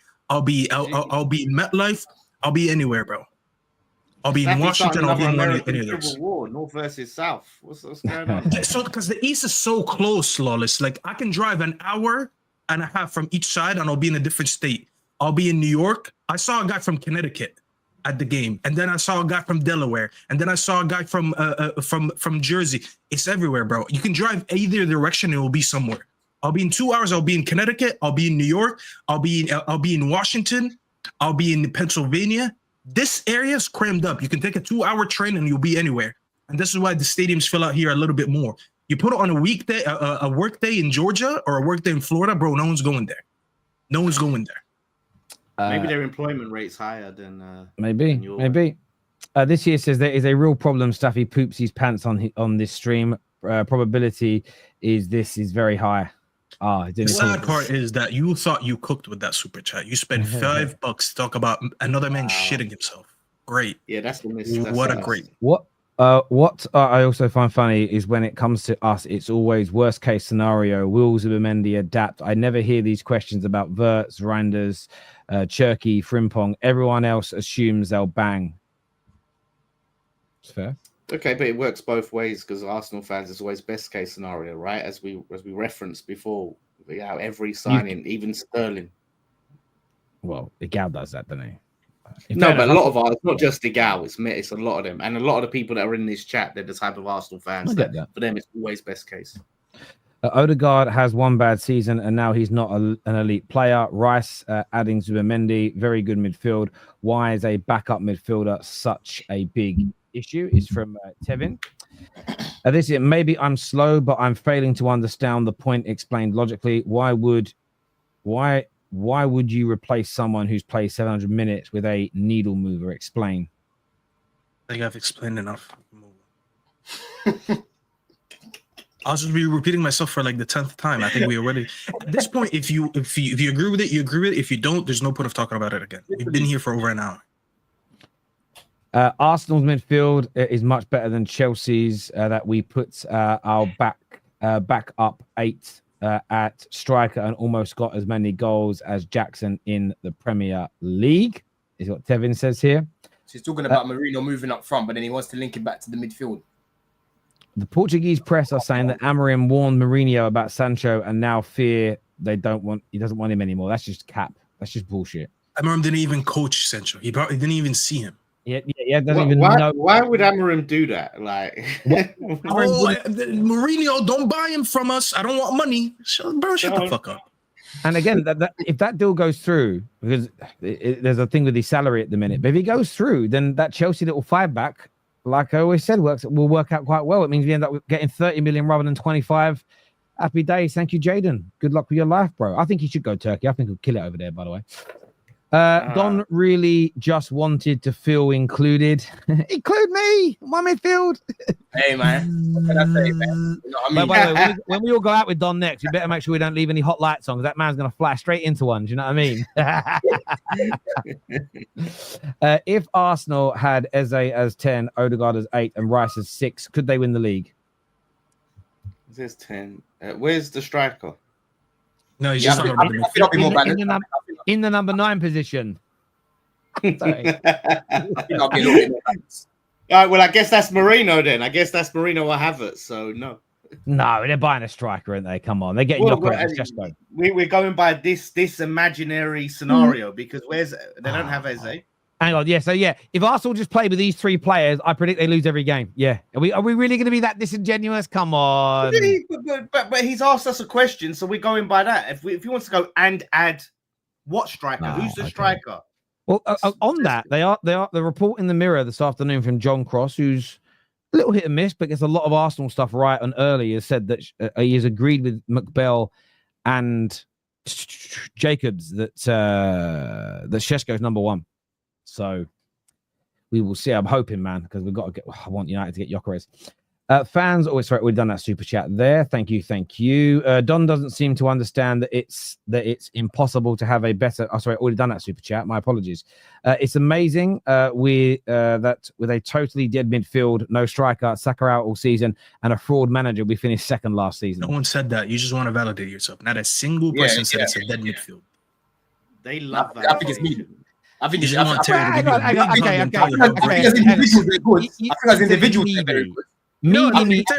have a request. Can you add a sticker of yourself with your arms open? Because I feel like a lot of Arsenal fans need a hug every time they come here, and they look for you with that. I just want a Terry hug sticker. Please just pose with your arms like this, and just every time these guys feel like they need validation, just please look at that sticker. Can I ask a question? A single person said this. Hang on. Can I ask a question?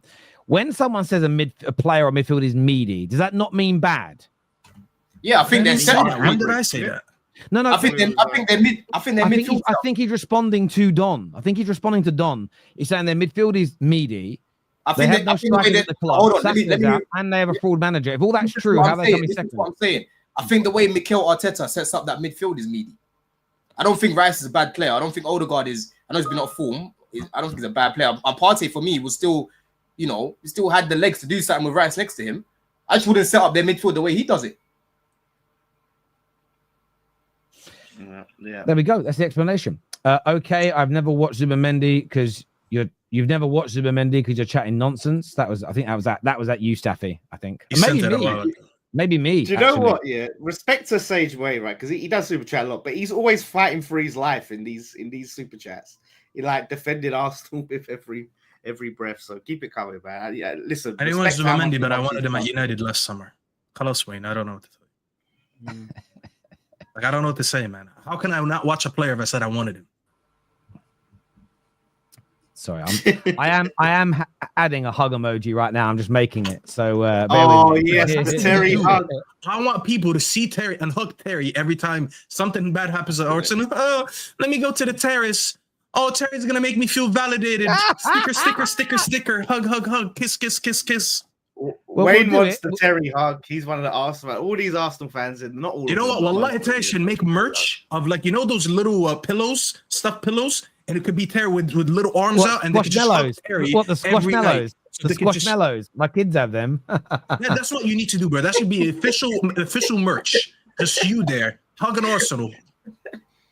The emoji is now uploaded. It's under the name Terry Hug. It's a real perler as well. It's a real. I feel like all the non-Arsenal fans, like, it's such a perfect one to use when you see the Arsenal fans. So you get that validation from Terry. Use that. Use the Terry hug emoji because that's what they want. This is United should get Partey on a free, then go all out for Osimhen. We desperately need goals. That should make it easy to get a proper keeper too. That's interesting. Would you take Partey on a free, Staffy? I mean, he'd be better than anything we have, but no, I need to move forward. So I need to get someone who's going to be good over the next few years. That is gonna. It's so injury prone for me to rely. I'm just getting the hug emoji ready, bro, because that's gonna trigger some people. The hug emoji is going in already. Everyone I need to see this. Go and check everyone the hug give emoji. Terry a hug.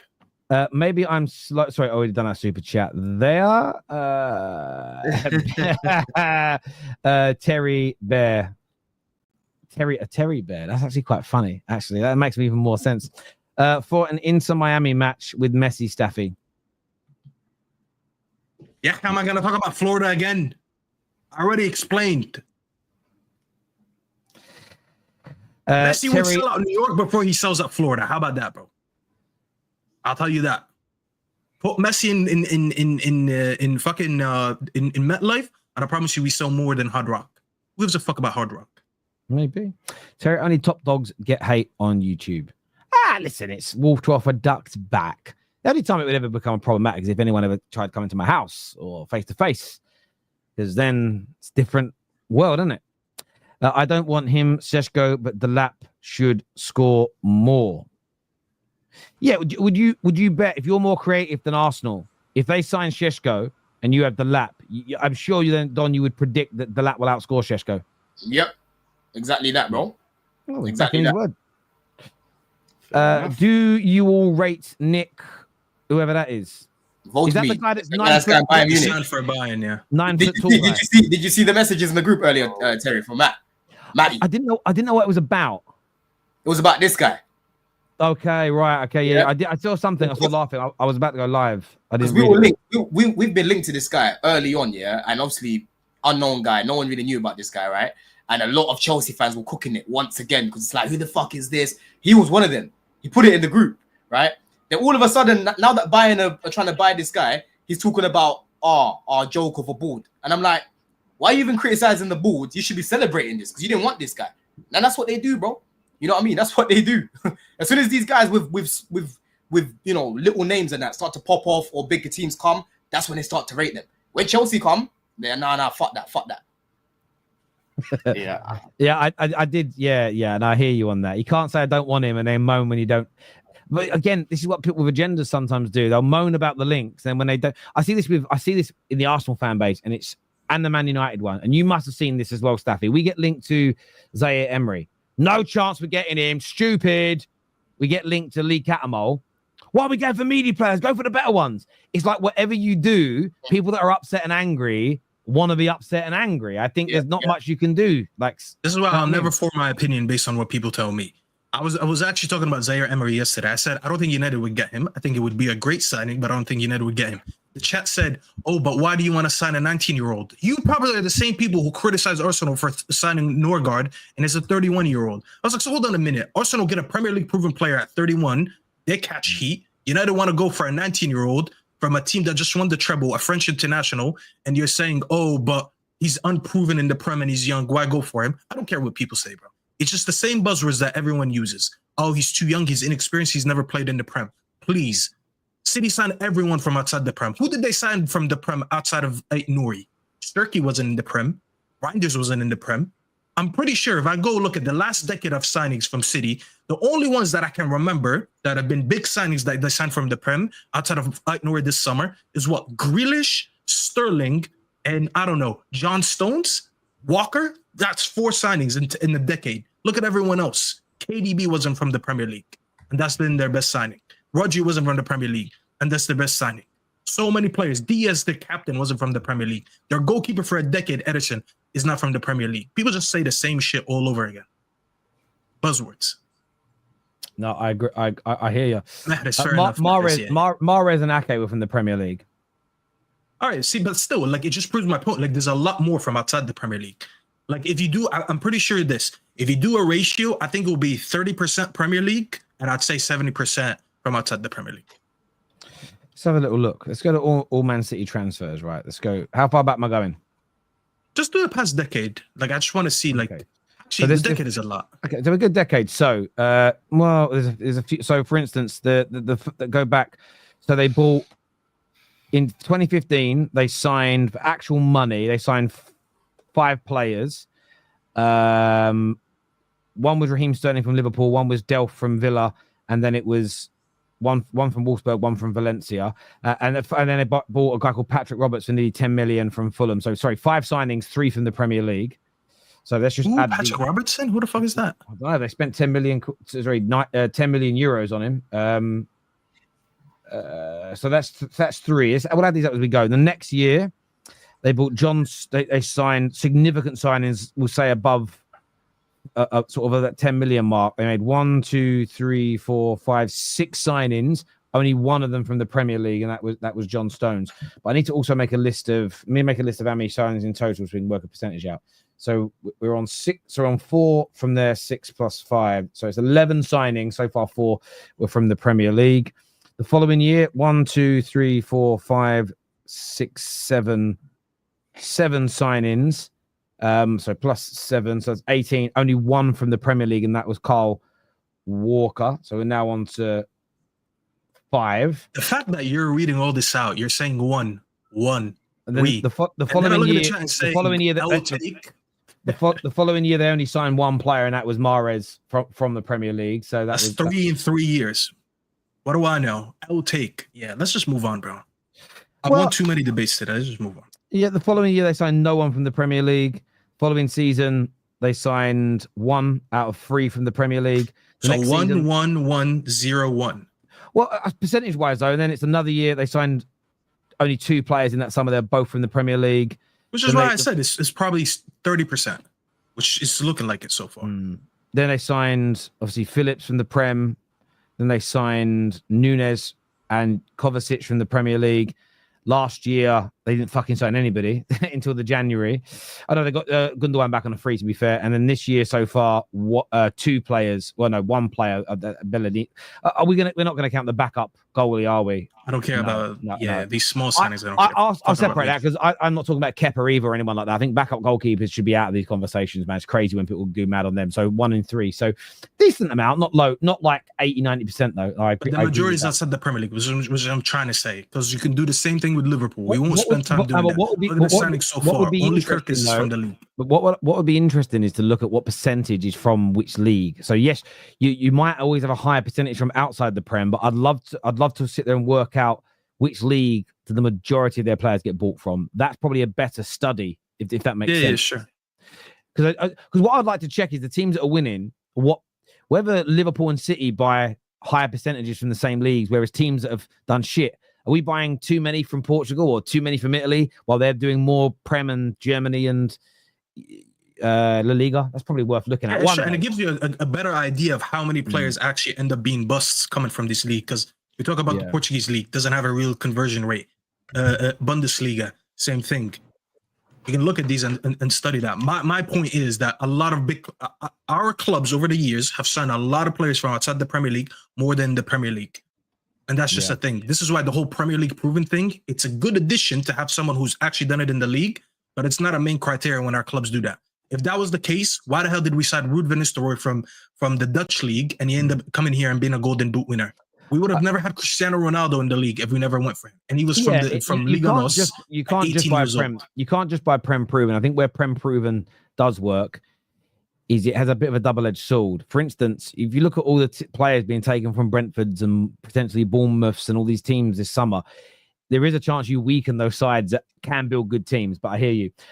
Listen, I want to thank every single person who has tuned into the show today. We didn't even get on to the Man United or the Chelsea talk today. I'll be covering that in the stream later. But obviously, the viewers, they dictate the show. Blame the Arsenal fans. Blame the Arsenal fans. It's their fault. They're these crybabies, bro. I tried to talk bull today. They all just came out crying, which is good news, guys. Now you can use the sticker next time. So instead of crying at me, you can just hug Terry and we'll continue the debate. So while you hug Terry in the chat, we'll be talking about football. We get the best of both worlds. Listen, I want to thank every single person who's tuned in. Goated show as always. Make sure you hit the like button. Make sure you're subscribing. We're back with more content soon. Go check out my new channel, though, Terry Flewers TV. Daily content being... Follow me on Twitter, since Terry likes to audit my Twitter. It's right here. Well, so go ahead and follow. You should follow Staffy because he barely gets any retweets or likes unless I retweet it. So it's one of those things where... That is an absolute lie. I like your tweets sometimes, Staffy. I drop a like on them. Yeah, let's go and help Staffy. Let's go and help Staffy. I know you're not a hater like Terry. Someone said Donskio, Wafi, and Clueless.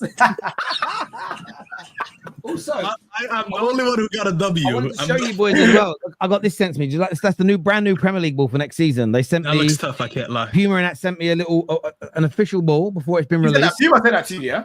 Puma, yeah. They Wait, hold on. Why did we get the drop? Well, because how come you get that and we don't get one? We can ship it here. When you have nearly 1 million subscribers across all platforms, then maybe you'll get sent something. Do you know what I mean? And we're a part of that. We're a part of the 1 million subscribers. So send us one of these. What I mean? Come on, bro. You gotta share that. I will. I'll reach out to the guy that messaged to me and see how many more he can get. I'll do that. Many messaging. But I just remembered. I've got that ball. What's that event we went to, Terry? The Italian thing. Yeah. I got. Yeah. You guys went to the Serie A one. Yeah. I managed to get a ball from that, man. Who was that guy that was there again? It wasn't Totti. It was somebody else, wasn't it? It wasn't Totti. It definitely wasn't Totti. No, it wasn't. But it was that era of Italian footballer. And now I need to. I now need to know. Otherwise, it's going to bother me. I remember. Yeah. Bro probably saw Juvenco or something. No, bigger than that. I think it'll be in my email somewhere. Let me just go and find it. Little event.